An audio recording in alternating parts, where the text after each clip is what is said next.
All right, so we are going to go look at yet another car. This one, however, is a piece of crap. It is a junky car, but it is one that supposedly runs, and this is for Jackson. His birthday is in a couple of days. So I'm gonna go take a look at this one. I'm gonna show you what I'm looking for in a junk car. Well, not a junk car, but a car that is not necessarily as nice, definitely not as nice as the black Mustang. You guys enjoyed the last video with its shenanigans? Maybe you'll enjoy this one too. Tally-ho! Except I didn't get to leave because traffic. Going.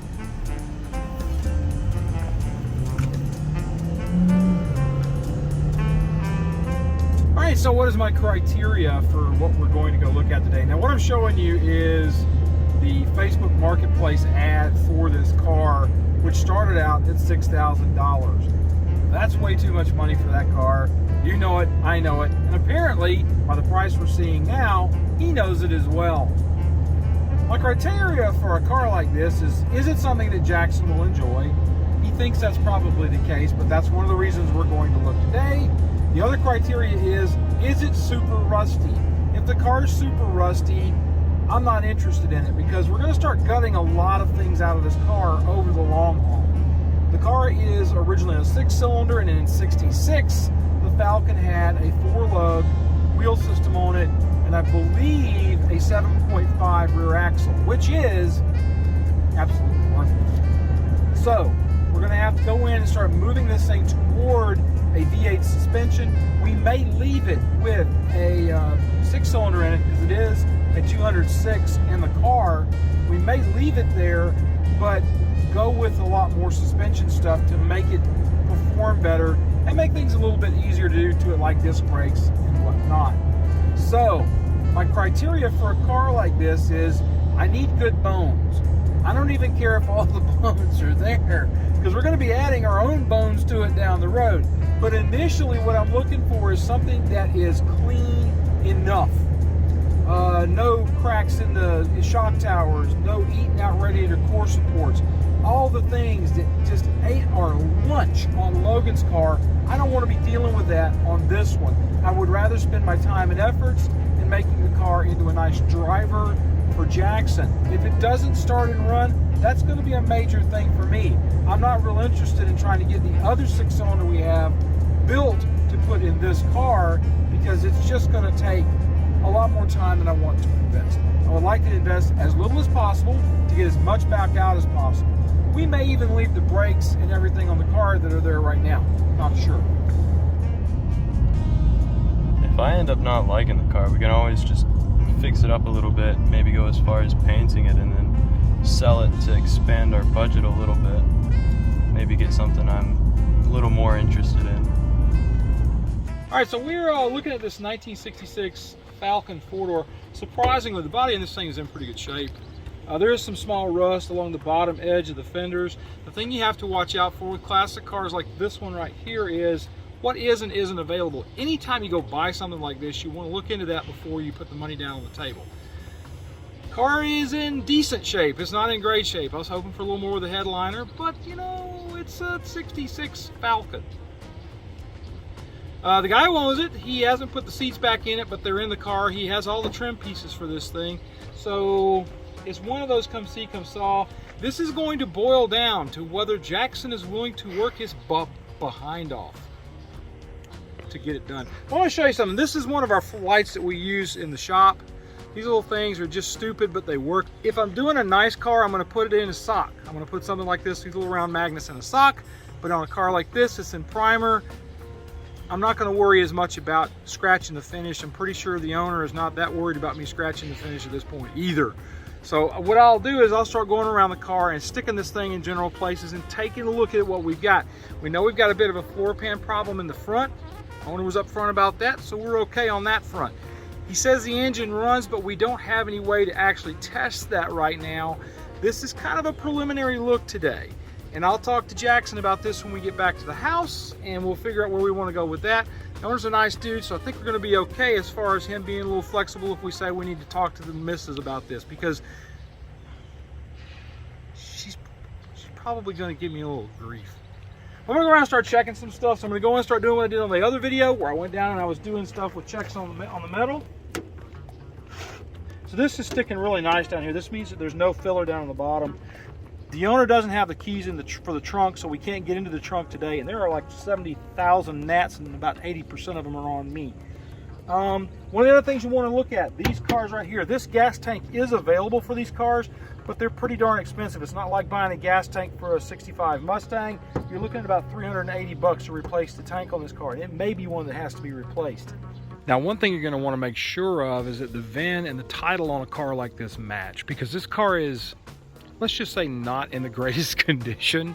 So you want to make sure that everything matches up. Now, the owner told us that the door has been replaced on the car, and that matches up to what we're seeing right here. You'll notice a number 6 on the actual core support, and then there's also a number 7 on the door. That tells me that this door does not go with this car. Unfortunately, that also means that we'll have no idea what the original color, interior, and options were on this car, because all that stuff is on the door tag. All right, little 6-cylinder, 206 probably in this thing. Somebody's done the ubiquitous blowholes in the shock towers, but the shock towers look like they're in pretty good shape. It's got a C4 automatic, which means that with the 206 in this size car, it's going to be almost as fast as a Sloth. Sloth may have an edge, just saying. He says the 6-cylinder runs. We don't have any way to make that happen today, but if we get to the point where we're really talking seriously on this thing, we will want to be able to see this thing run. I'll probably even want to try to stick it down and drive a little bit to see if we can get it to move forward or backwards. Right now, it's not a problem with it running away from us, because the tires are all flat. And for us, that's going to be a real problem, because we do not have but 2 4-lug wheels for this thing, so we got an issue there. But we do have some parts to make a V8 conversion, so that may be coming in this car's future if we make a deal here with Mike. All right, so I'm here on the door panel on this car. Now, this door panel can be re-dyed to make it look better than it looks right now with a primer on it. All this can be gotten off of here, and this can all be repainted. The thing about that is these door panels are absolutely not available. It's a problem. But the plus side on the Falcon is it shares an armrest right here with the 65.6 Mustang. The window cranks and all are also 65.6 Mustang, so that's a nice thing. It's a little easier to deal with. The weather strip isn't weathering much. It's been weathered, but it's not in great shape. The nice thing is on these cars, the 66 Falcon in America is the 67 Falcon in Australia, so oddly enough, the weather strips for the 4-doors are available because they're available in Australia. In Australia, this little 4-door right here would be a huge car to find because the 4-doors are big bucks over there. Unfortunately for the owner, that's not the case over here. But if this was in Australia, it'd be worth some money.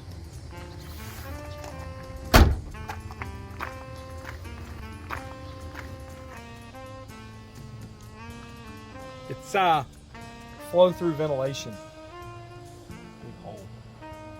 I'm not sure about these windshields, if they're available. If this was a Mustang, you could get windshields all day long. The Fairlane shares a windshield with this car, but we don't know if we can get one. So that's something I've got to look at before I start doing a full-on handshake with the owner of the car. I don't know, man. I'm back and forth because the shell on it's in really nice shape. The floor pans are decent. If we can make it run, go backward and forward, we might be able to work a deal with the owner of the car that has it right now. He's got to have this thing out of here by August 9th. So he's under pressure by the people that own the storage facility where he's got it.